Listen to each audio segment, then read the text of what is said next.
Então vamos lá, 1 de Pedro, no capítulo 3, verso 18. 1 de Pedro, capítulo 3, verso 18, e nós vamos até o final do capítulo 3 hoje, e depois só vai faltar o capítulo 5 e o capítulo 6. Capítulo 4 e o capítulo 5 de 1 de Pedro. Mas está sendo uma boa viagem de estudo. 1 de Pedro, capítulo 3, versículo 18. 1 de Pedro 3, 18. Vamos lá.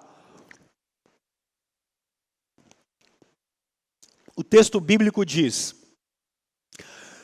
pois também Cristo sofreu pelos pecados, uma vez por todas, o justo pelos injustos, para conduzir-nos a Deus.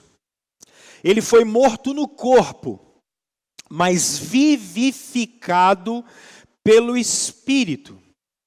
Agora começa a pegar aqui. Olha que versículo muito legal. No qual também foi e pregou aos espíritos em prisão, que há muito tempo desobedeceram, quando Deus esperava pacientemente nos dias de Noé, enquanto a arca era construída. Nela, apenas algumas pessoas, a saber, 8, foram salvas por meio da água. Agora olha a mudança de novo. E isso é representado pelo batismo, que agora também salva vocês. Não a remoção da sujeira do corpo, mas o compromisso de uma boa consciência diante de Deus, por meio da ressurreição de Jesus Cristo, que subiu aos céus e está à direita de Deus. A ele estão sujeitos anjos, autoridades e poderes. Vamos orar, meus irmãos? Ó Deus, nós precisamos muito do Senhor, e especialmente para nós compreendermos sua palavra. Então, que o Senhor, pela sua misericórdia, Deus, ilumine os nossos corações e a nossa mente, para a gente se identificar com o teu Filho e sair daqui cheios do Senhor, cheios da graça e da glória que vem do Senhor, como discípulos. E é em nome de Jesus que nós oramos. Amém. Amém. Bom, meus irmãos, o que eu quero conversar com vocês hoje é sobre os sofrimentos de Cristo. Hoje, a nossa mensagem, o nosso tema é os sofrimentos de Cristo. E isso está muito claro no texto. Eu não preciso ir muito longe para dizer que sofrimento é algo que está presente na vida de todos nós. Por exemplo, nós vivemos num país em que temos uma insegurança sanitária enorme. Estamos no meio de uma crise sanitária muito grande. Pessoas doentes, hospitais com problema, todas essas coisas. Vivemos uma insegurança econômica muito grande, pessoas perdendo o emprego, gente com muitas e seríssimas dificuldades. Só dividindo isso com vocês, a gente tem um projeto aqui, nós entregamos cestas básicas todo mês, e nos falta braços, por exemplo. Nós não temos braços mais. Essa semana entrou em contato comigo uma senhora, jovem senhora, que tem 3 filhos. Como ela vivia problema de violência doméstica, ela não está mais com a sua família, ela se divorciou. E ela, como é que agora ela, com 3 crianças, vai sustentar a casa? Ela falando comigo: pastor, tem cesta básica aí? Eu falei: não tem mais, não temos, não tínhamos para ajudar. Então, é uma crise que a gente percebe, uma crise econômica grande. E a gente, às vezes, fica sem braço para poder ajudar. Uma insegurança jurídica no país enorme. A gente fica sem saber o que acontece. A gente confia nas instituições brasileiras, não confia nas instituições brasileiras, a gente não sabe. A gente fica de um lado para o outro, sem saber o que fazer. A gente ainda vive numa situação em que todos nós temos circunstâncias concretas nossas, diárias, problemas que temos conosco mesmo, da nossa imagem, da nossa aceitação, de como nós nos vemos, uma ansiedade diária, problemas às vezes com circunstâncias diárias dentro da nossa casa, dentro da nossa família, com as pessoas que estamos vendo, vivendo, angústias, corações apertados, ou seja, sofrimento que são enormes. Essa semana estava conversando com alguém que perdeu o filho, um casal de idosos que perdeu um filho de 50 anos por conta da pandemia, e essa pessoa falando assim comigo: olha, pastor, a vida meio que está meio sem sentido, a gente ficou meio assim, uma tristeza, uma saudade que bate. O que é isso, gente? A realidade do sofrimento é verdade. A gente não tem como fugir disso. É a realidade do sofrimento que chega para todo mundo. E nós temos conversado isso à luz daquilo que a própria igreja do primeiro século está vivendo. Vocês precisam se lembrar que é um contexto em que há uma opressão por parte do Império Romano à fé cristã. E aqui, o Pedro, muito provavelmente, vocês se lembram que no capítulo 5, Pedro está preso em Roma, e ele está preso em Roma e vai ser martirizado por causa do louco do Nero. Mas mesmo diante disso, mesmo diante de tantos sofrimentos, o texto bíblico está nos instruindo no meio desse tempo todo que os cristãos compreendem que, a despeito dos sofrimentos, apesar dos sofrimentos, nós podemos viver com o coração tranquilo. Mas por que, pastor Rômulo, que a gente pode viver com o coração tranquilo? Porque ainda que a gente esteja vivendo nessa Babilônia, a gente entende que o rei é outro. O rei é Jesus Cristo. A gente entende que o governo é outro, é o governo do Messias, é o governo de Cristo. A gente entende que o final da história é Cristo em que vai governar sobre todas as coisas, porque Ele já está governando.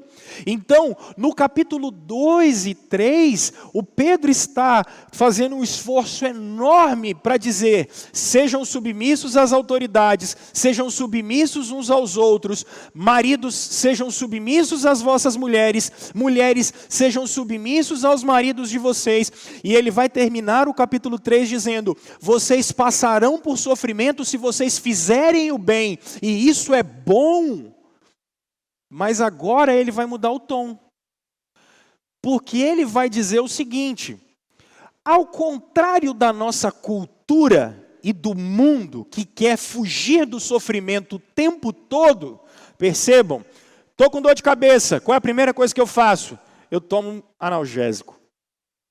Eu não durmo, o que eu faço? Eu vou tomar remédio para dormir. Eu tive uma frustração, o que eu faço? Eu corro e tomo um ansiolítico para resolver o negócio. O meu filho perdeu a luta no judô. Nossa, a gente faz um prosélito todo ao invés de falar com o menino assim: hein, você perde, tá? A gente perde na vida. Na vida a gente ganha e a gente perde. Mas a gente inventa desculpa, porque afinal de contas, esses meninos não podem crescer traumatizados. Aí a gente vive um monte de situação e a gente fala assim: nossa, a gente não pode sofrer. É uma época que existe uma indústria contra a dor. Sexta-feira, 6 horas da tarde, está todo mundo louco. Para quê? Para o happy hour. Por quê? Porque a gente sofreu muito. No meio de semana foi muito difícil. Eu tenho que aliviar, eu tenho que aliviar, eu tenho que aliviar. Tem uma indústria em torno disso. Uma indústria do entretenimento que é para deixar a gente o máximo possível longe da dor e do sofrimento. E aí? A vida não é assim. Não é assim. A gente pode até achar fuga, não tem problema em entretenimento, não tem problema no analgésico, não tem problema no ansiolítico, não tem problema disso. Mas a gente precisa saber que a realidade última é uma realidade difícil, é um mundo que está completamente imerso na queda. Então a gente vai encontrar muita dificuldade. E agora o Pedro vai trazer o maior de todos os exemplos que vocês encontram no verso 18.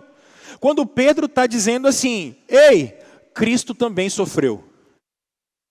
O Deus Todo-Poderoso, acima de todas as coisas, exaltado sobre todas as coisas, onde Ele estava?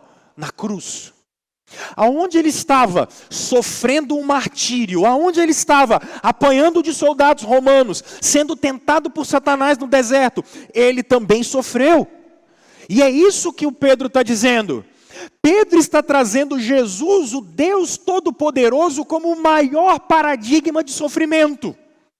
Então, meus irmãos, eu vou trabalhar sobre os sofrimentos de Jesus, mas o que eu acho que precisa ficar bem claro é, não adianta fugir da realidade, ela é difícil. Não adianta. Não adianta, como eu tenho falado para vocês, eu vim aqui na frente começar a fazer discurso triunfalista. E falar que vocês vão vencer, vem para a igreja, que vocês vão sair daqui vitoriosos. Para, muda o disco, muda. Não é assim. Pedro está sendo bem claro, num império que persegue cristãos, e essa é a realidade. Ainda que a gente sofra perseguição, a gente está livre, porque Cristo está vivo. Ainda que a gente sofra na carne, nós estamos livres, porque a eternidade já é uma realidade para nós, porque a gente vive debaixo do governo de Jesus Cristo. E isso a gente não pode esquecer. Aí percebe que o Pedro vai falar, e esse talvez seja o texto mais difícil do Novo Testamento. Pedro começa no verso 18, falando que Jesus sofreu na carne. Se você está com uma versão escrito morreu, não está boa essa tradução. Porque a melhor tradução dessa palavra aqui é sofrimento mesmo. Em todos os textos paulinos, ela é traduzida por sofrimento. Então ele diz, Cristo sofreu. E isso vai estar melhor ligado, especialmente ao verso 17 e ao verso 13, quando ele fala do nosso sofrimento. Então não é morte. Aqui a expressão é sofrimento mesmo. Jesus sofreu na carne, ele está dizendo. Mas aí ele vai dizer o seguinte, que ele sofreu pelos nossos pecados, não várias vezes, mas uma vez só, e ele era justo por injustos para conduzir a gente até Deus. Aqui sim, ele foi morto no corpo e ele foi vivificado. Agora aqui nós vamos ter que explicar isso, porque algumas versões o espírito aqui está com a letra maiúscula, e em outras versões o espírito está aqui com a letra minúscula. Ele morreu na carne, mas ele foi vivificado no espírito. E aí nós vamos conversar sobre isso. Aí a coisa começa a piorar. Porque parece que Pedro tem um xiste e ele vai parar lá em Noé. Porque ele diz assim, Jesus foi morto, mas ele ressuscitou. Aí o texto bíblico fala assim, aí ele foi e pregou aos espíritos em prisão. Percebe? Só que agora vai ser mais doido ainda, porque ele vai chamar o Noé para conversar. Jesus foi, pregou aos espíritos em prisão, e ele falou, como lá no tempo do Noé, quando 8 pessoas foram salvas pelo dilúvio. Aí ele volta e diz assim, do mesmo jeito que o mundo acabou na água, aquela água do dilúvio, ela era uma figura do batismo, que purifica vocês. Olha que doideira. Ele foi lá, voltou, e aí ele fala assim, mas vocês não foram limpos só por fora, foi por dentro e pela consciência. E ele fala aí do mesmo jeito que Jesus morreu, ele ressuscitou e ele sentou aos céus. Que textinho. Sabe por quê? Qual é a primeira coisa e como é que vocês interpretam esse texto? E é muito legal. Olha aqui. Olha como é que 99% de vocês interpretam esse texto. E eu entendo, tá? Porque nós temos 5 interpretações para esse texto aqui, que são correntes. Não vou trabalhar 5, vou trabalhar só 4, porque uma é muito absurda, eu não vou citar ela. Até o ano 200 depois de Cristo, o que é que se falava quando eu li esse texto? Jesus morreu. E aí para onde Jesus foi? No inferno. Não é isso? Aí Jesus foi lá no inferno. Depois que ele morreu, ele deu uma volta lá no inferno. Estava rolando uma baita festa no inferno depois que Jesus morreu, não é? E tal, tinha um happy hour do diabo com aqueles demônios falando, uhul, matamos o Senhor e tal. Aí Jesus foi lá, bateu na porta do inferno e falou, eu venci. E todos os espíritos que estavam presos, aí os caras ainda falam, quando a galera prega isso, eles ainda falam de uma maneira muito legal. Eles falam assim, Jesus chegou lá no inferno, pegou as cadeias, aí ele bateu na porta e falou, Jeremias, vem para fora. Aí ele foi para outra cadeia e falou bem assim, Isaías, vem para fora. Davi, vem para fora. Onde está escrito isso na Bíblia, pelo amor de Deus? Aonde está escrito? Vocês leram isso aqui? Aonde está escrito na Bíblia? É bonito, só falta ser verdade, né? Gente, para de inventar moda. Quando o Novo Testamento trabalha essa visão, Cristo só tem um caminho depois da sua morte. Pai, nas tuas mãos eu entrego o meu espírito. Hoje mesmo você está comigo no paraíso. Então, o corpo de Jesus fica sepultado e Jesus vai para o lugar que ele tem que ficar, que é para o lado do Pai. Porque você é corpo e alma. Então, loucura isso. Agostinho, logo depois, interpreta essa passagem de uma maneira melhor. E eu acho que você pode e deve considerar a interpretação de Agostinho, que inclusive é a interpretação que eu uso no Verdades Essenciais desse texto. Eu acho ela boa. Por quê? O que Agostinho dizia? Quando o texto bíblico diz que Jesus sofreu, morreu e foi vivificado, beleza, até aí tudo bem. Quando o texto bíblico diz, verso 19, que Jesus foi e pregou aos espíritos em prisão, que há muito tempo desobedeceram, como quando Deus esperava pacientemente nos dias de Noé, Agostinho dizia o seguinte, Jesus pregou no tempo de Noé a partir do Espírito. Olha o capítulo, olha a segunda carta de Pedro, capítulo 2, verso 5. Verso 4 e 5. Essa interpretação de Agostinho é muito boa. Capítulo 2 de 2 de Pedro, verso 4.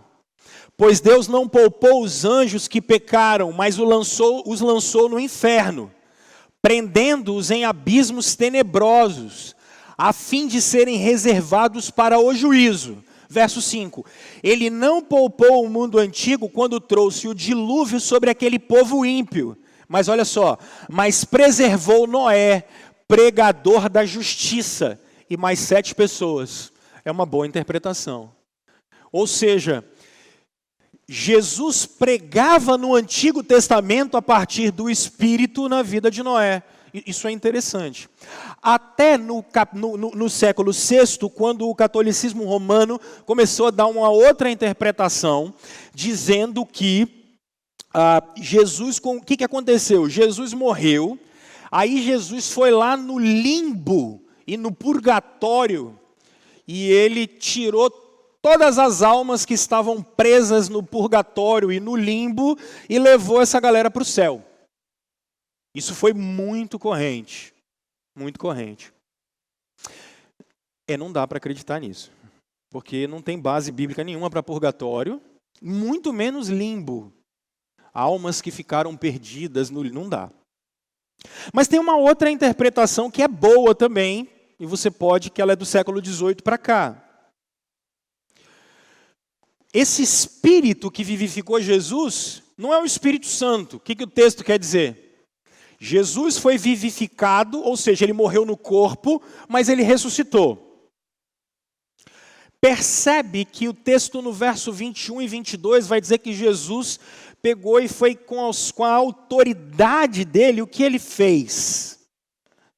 Jesus, na verdade, ele não pregou para espírito humano nenhum.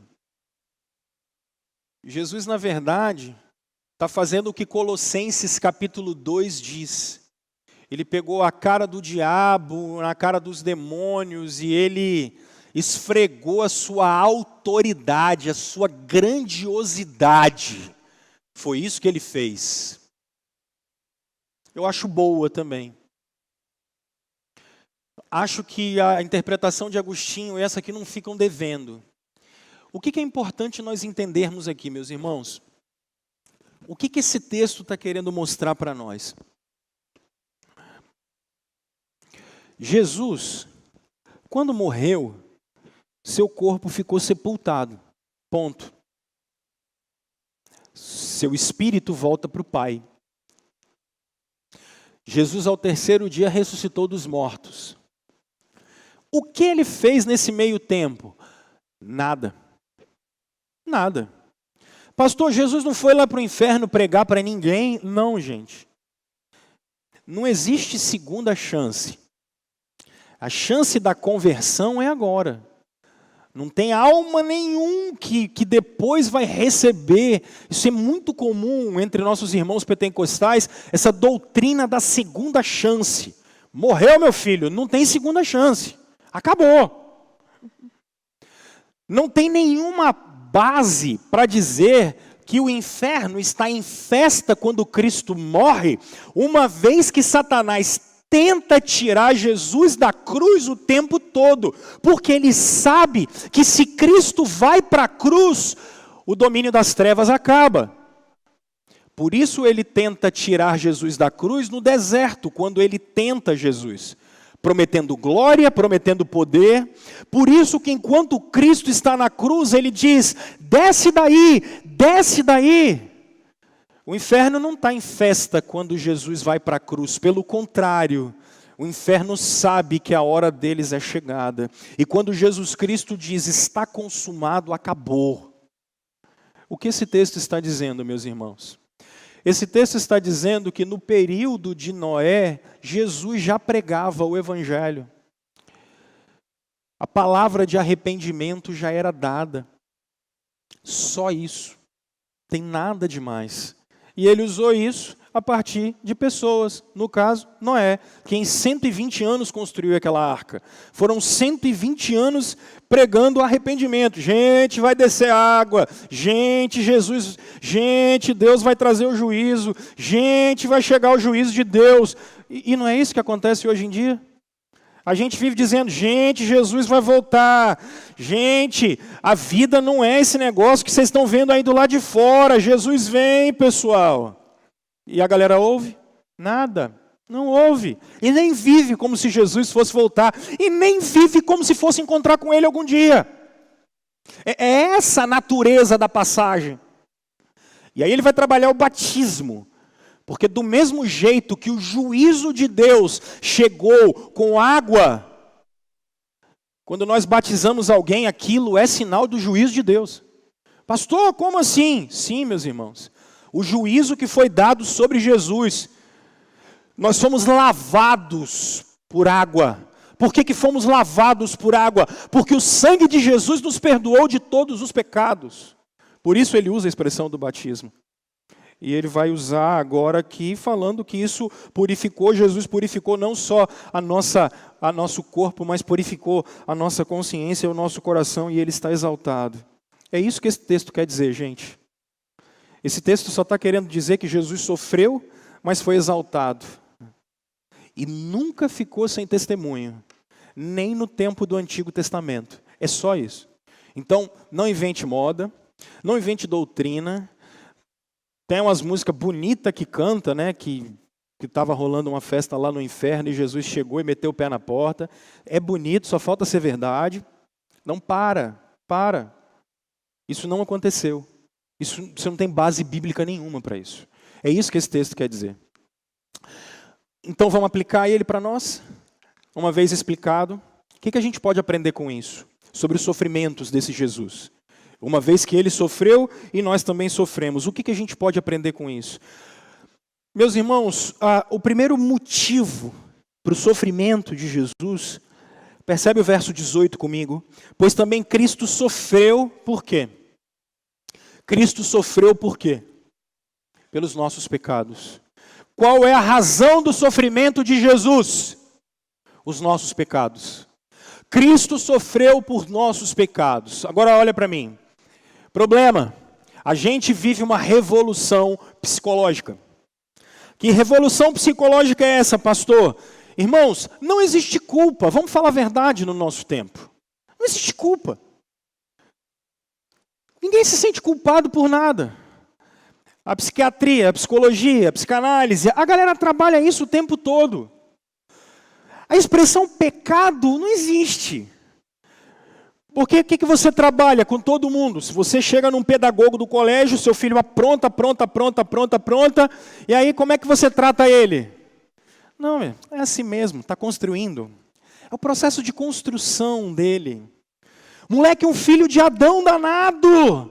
Não, é o processo de construção. Ele tem que aceitar. Na verdade, é assim, ó. Pai, você tem que aceitar como ele é. Hã? Você é louco? Você é doido? Aceitar esse bicho aí? Esse troço? Não, senhor. De jeito nenhum. E criança não é anjo, meu filho. Criança não é anjo, é filho de Adão do mesmo jeito. Pecado do mesmo jeito. Mas é uma revolução psicológica, não tem culpa. Não tem culpa no processo de formação. Tudo é aceitação. Aceita do jeito que dói menos. Não. Aí não tem correção por conta dessa revolução psicológica. Não tem erro, não tem falha. No nosso tempo não existe pecado. Tudo tem que ser mudado por minha causa. Isso é engraçado, gente. O nosso tempo ele é tão incrível que só de cristianismo nós temos 2000 anos de história. Só de judaísmo, mais 2000 anos de história. Se pegarmos as religiões mais antigas, nós vamos remeter a Terra a 8000 anos de história humana. Aí o homem do século 21 quer que o mundo inteiro, o mundo tem que girar em torno do umbigo dele. A gente cria criança assim? A gente é desenvolvido assim? Não, vai gerar trauma. Não, vai gerar alguma frustração. Ai, meu Deus. Para! Essa revolução psicológica tem que parar. É importante a gente trabalhar questões da mente, é ótimo. Mas há uma realidade última aqui que é o seguinte: os homens são pecadores, ponto. E isso significa que está em toda a raça humana. A maior prova de que todos os seres humanos pecam é que todos os seres humanos morrem. O salário do pecado é a morte. Acabou. Todos os seres humanos nascem pecadores, inclinados para o mal. Tertuliano dizia que pecado original é exatamente uma inclinação que os seres humanos têm. Meus irmãos, vocês já foram crianças, vocês educam crianças, jovens e adolescentes. Eu quero que algum de vocês me mostre um menino ou menina que você precisa ensinar a fazer o que é ruim.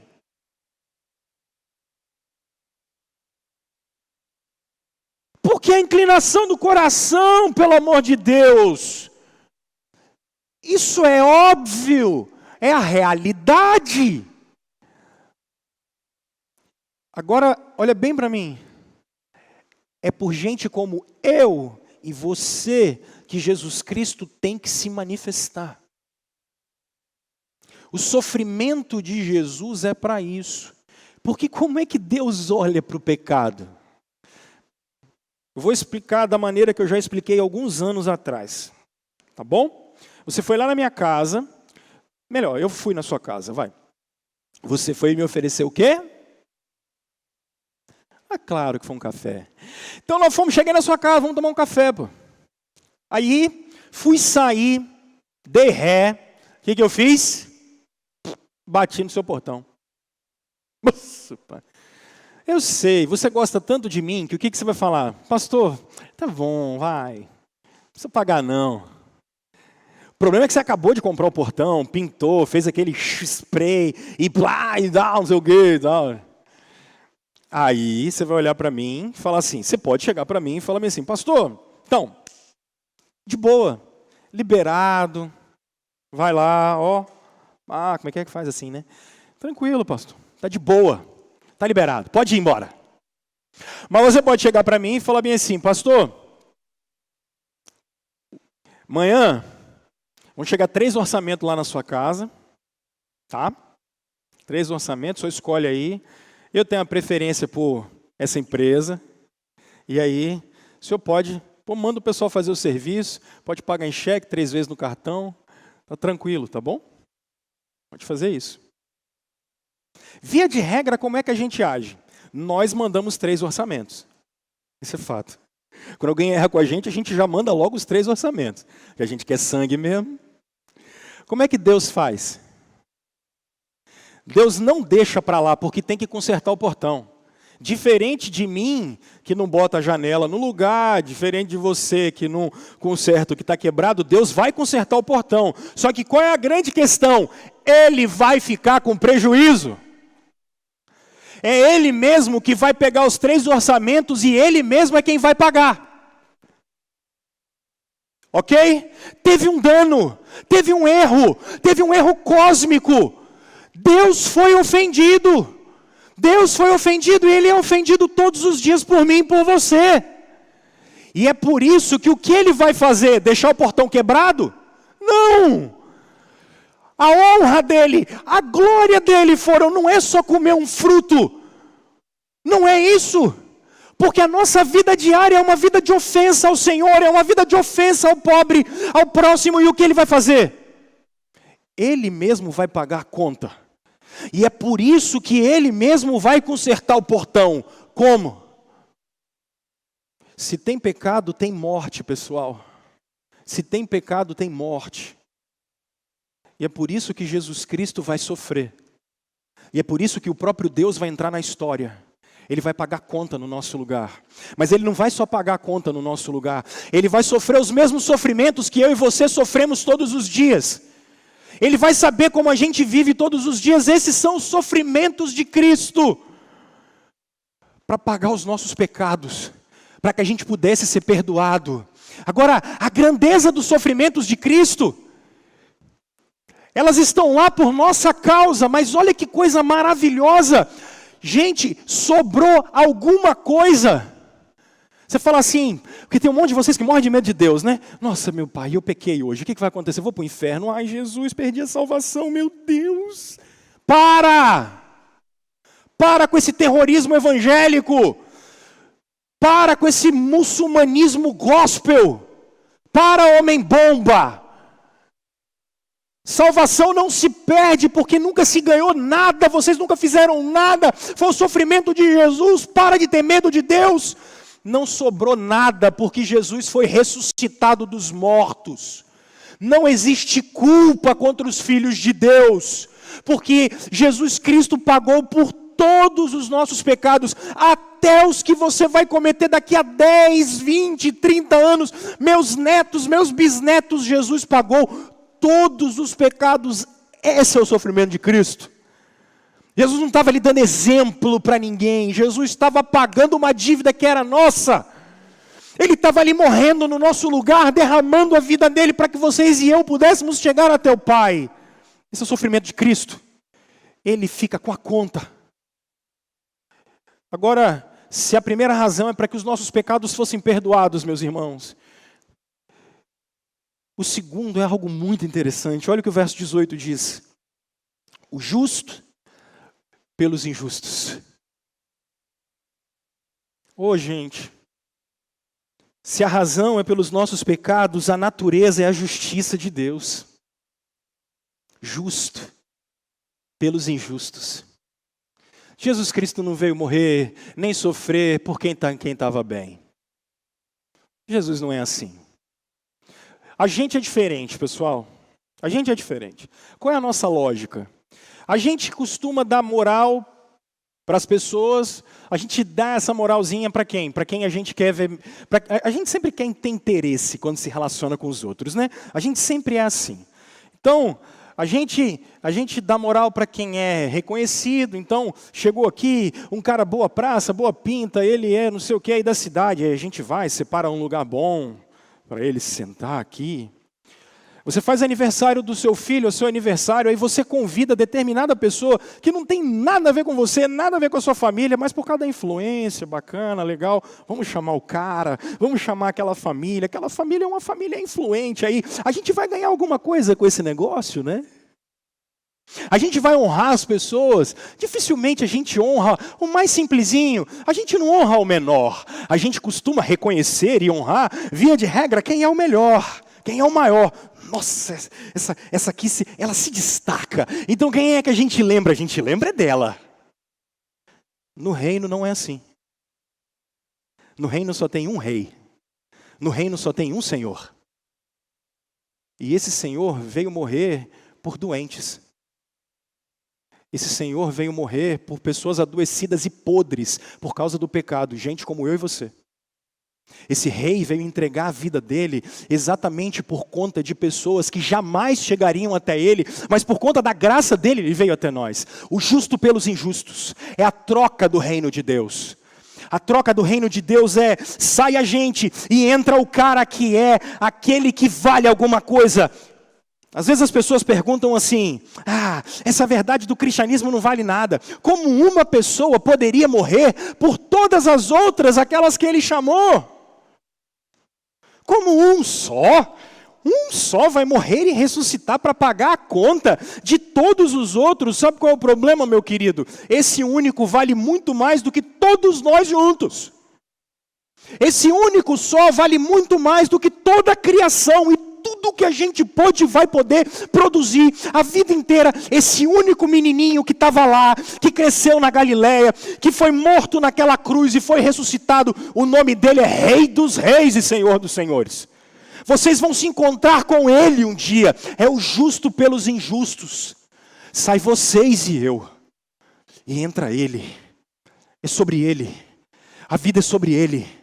É sobre o amor que temos por ele, é sobre a dignidade que ele nos deu, é sobre a glória que ele nos deu. Meus irmãos, isso aqui é a coisa mais valiosa do cristianismo e do evangelho. Nós nascemos filhos de Adão, filhos da ira, mas sai a gente, entra Cristo, agora nós somos filhos de Deus, nós somos adotados pelo Senhor, Ele nos deu um novo nome, nós temos uma nova família. O justo pelos injustos. O justo pelo... Isso é o evangelho, gente.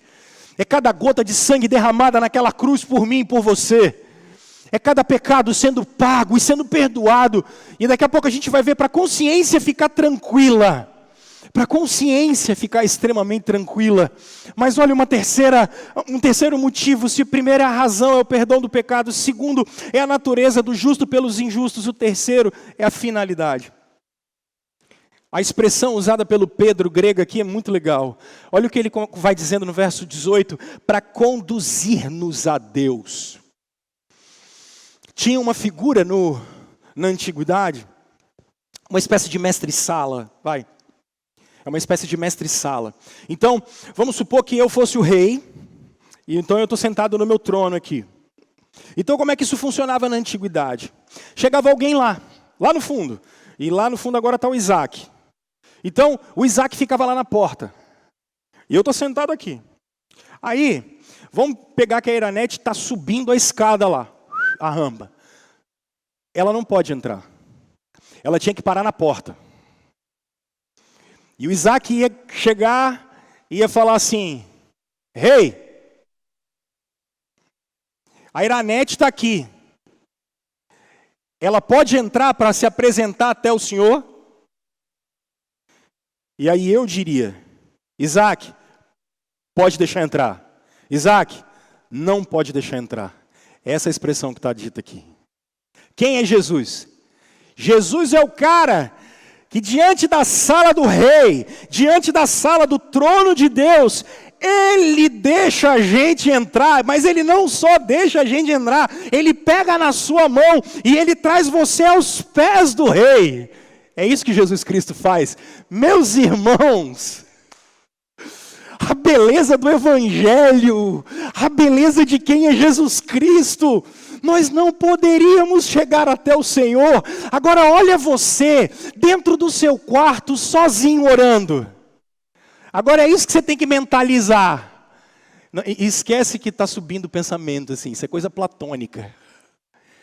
O livro de Hebreus diz que você está entrando na sala do trono de Deus, se achegando com confiança.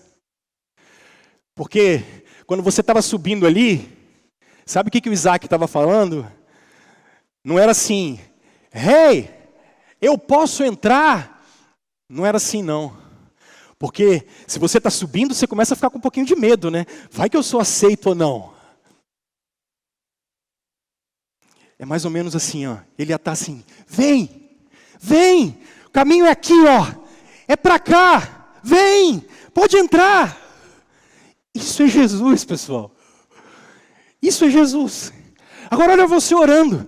E Jesus dizendo, vai, ora mais, vai, vem. Pode chegar no trono da graça, pode falar.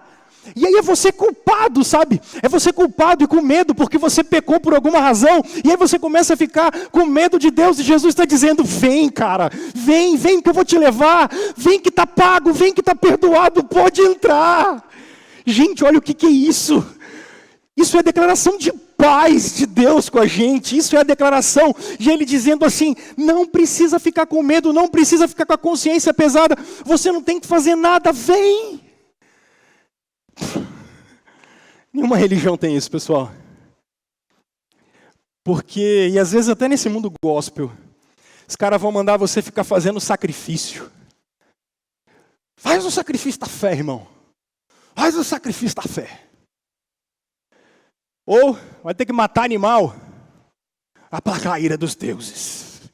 Ou vai ter que fazer voto de miséria e dar uma volta em Meca todo ano. Aqui é só assim, vem, vai. Está aberto o caminho. Está aberto o caminho, pode chegar. Isso é tão legal, porque o livro de Hebreus diz, pode chegar com confiança. Confiança. O sofrimento de Jesus conduz a gente até o Pai. Jesus diz assim, eu vou preparar um caminho para vocês. Sabe que caminho é esse? Esse caminho é isso. É o caminho de volta para Deus. João 14. É o caminho de volta para casa. Se a gente foi expulso no jardim, se a gente foi expulso da presença do Senhor, a gente pode viver agora em comunhão com Ele. Ah, gente, ninguém precisa andar sozinho. Porque o Senhor está com a gente em todo tempo. O Senhor é só ouvidos, o Senhor é só relacionamento. Por isso, Jesus não é coach. Jesus não é coach. Gente, Jesus é tão genial que Ele não é seu terapeuta para você se aceitar. Cara, Ele é a transformação de quem você é. É a partir de um encontro com Ele que a gente muda, que a gente se torna filho de Deus e que a gente chega até o Senhor. Mas os sofrimentos de Cristo vão mais longe, meus irmãos. Eu acho que isso é legal, olha a forma. Que coisa maravilhosa. Verso 18 ainda, ele diz, ele foi morto no corpo, mas vivificado pelo Espírito.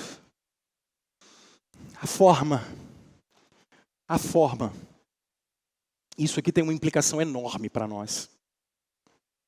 Meus irmãos, Jesus Cristo, quando estava na cruz, foi oferecido para o nosso Senhor uma espécie de anestésico, vai. Jesus Cristo não aceita esse negócio. Jesus Cristo não aceita fugir da realidade. Fugir não é uma opção. Não é uma opção. Os sofrimentos eram para serem encarados de frente. A briga, a luta contra o pecado era para ser encarada de frente. E Ele não vai apagar. Ele não vai fugir.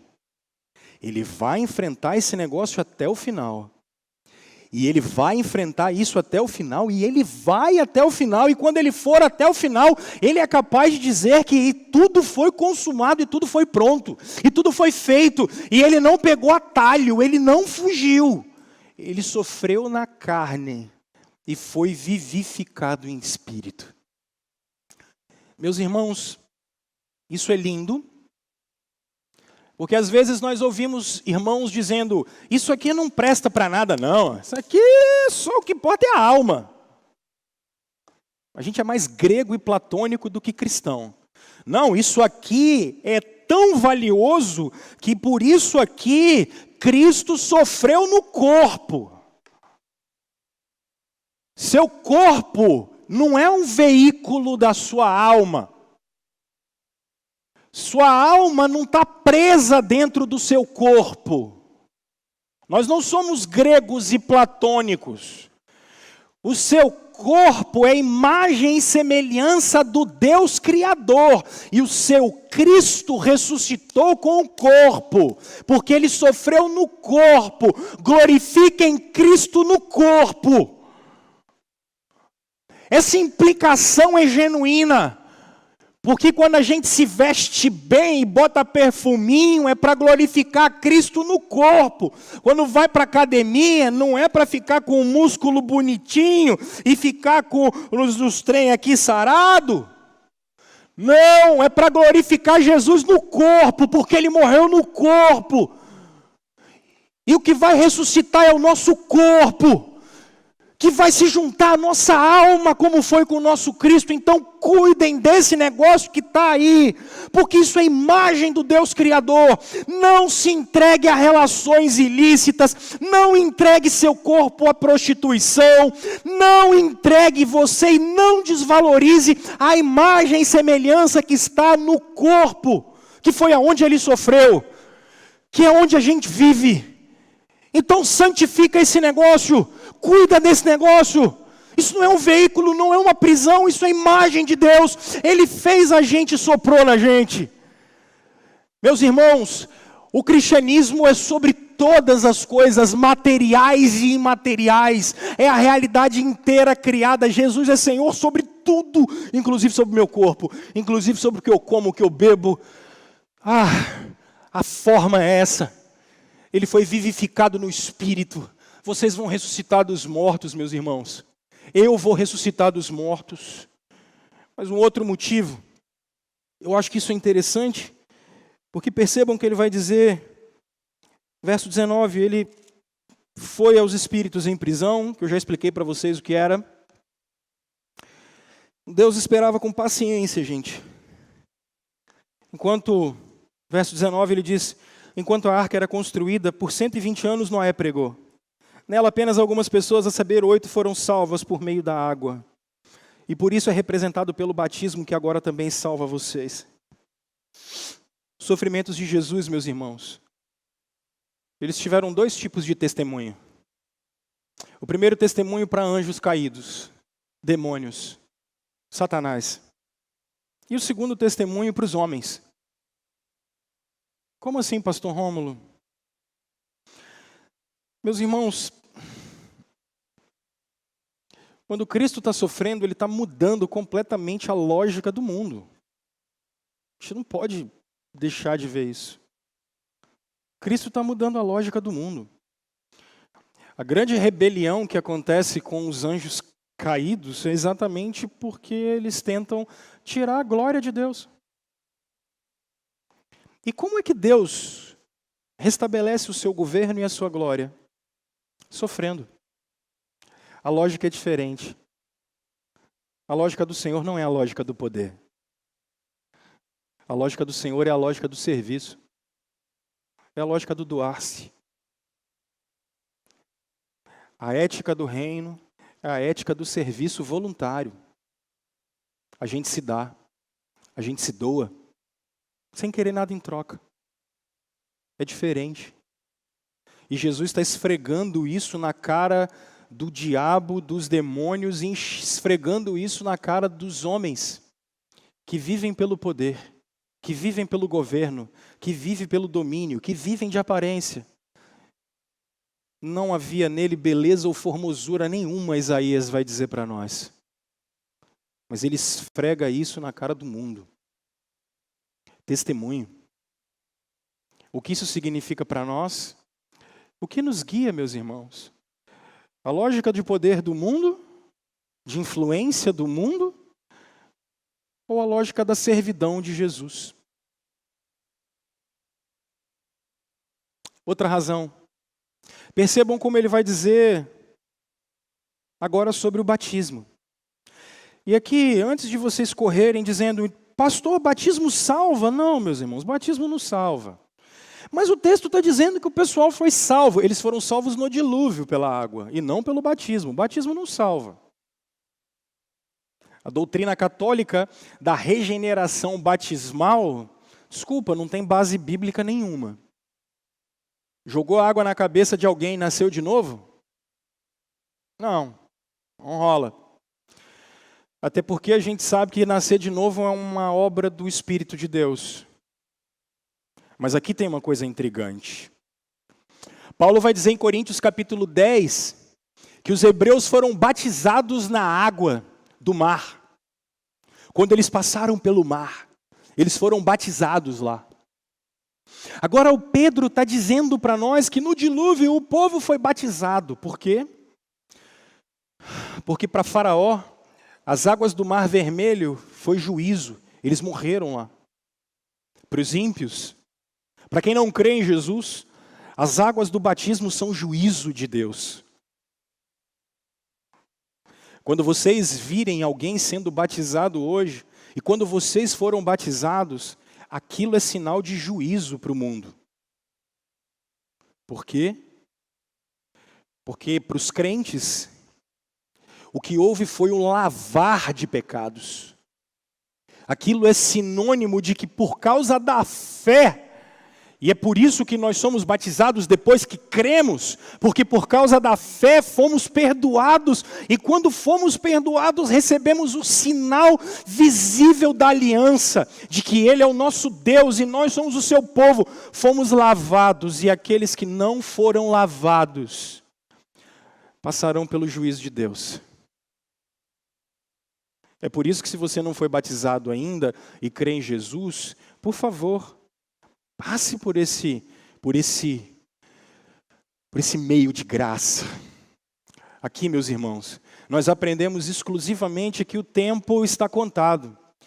E sempre que temos esse teatro, como teremos hoje à noite, o teatro da glória de Deus, em que água vai ser derramada sobre irmãos e irmãs, o juízo de Deus será aplicado de uma vez por todas.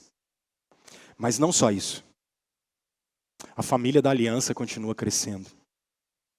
Eu termino, meus irmãos, dizendo que uma outra razão, um outro motivo para os sofrimentos de Cristo é o verso 22.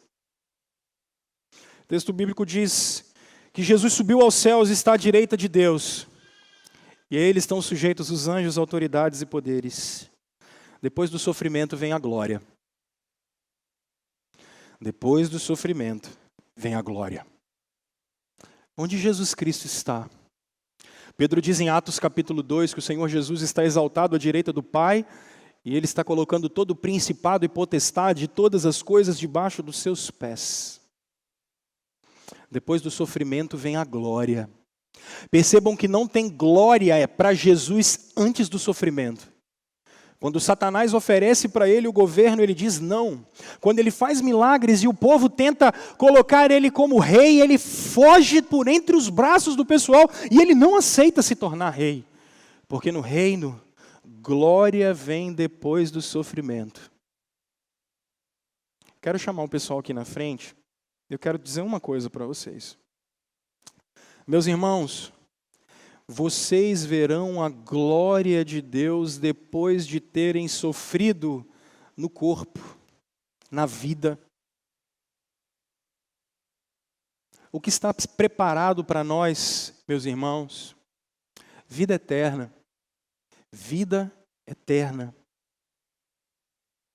Depois do sofrimento, vida eterna. E Jesus é o paradigma dos nossos sofrimentos, meus irmãos.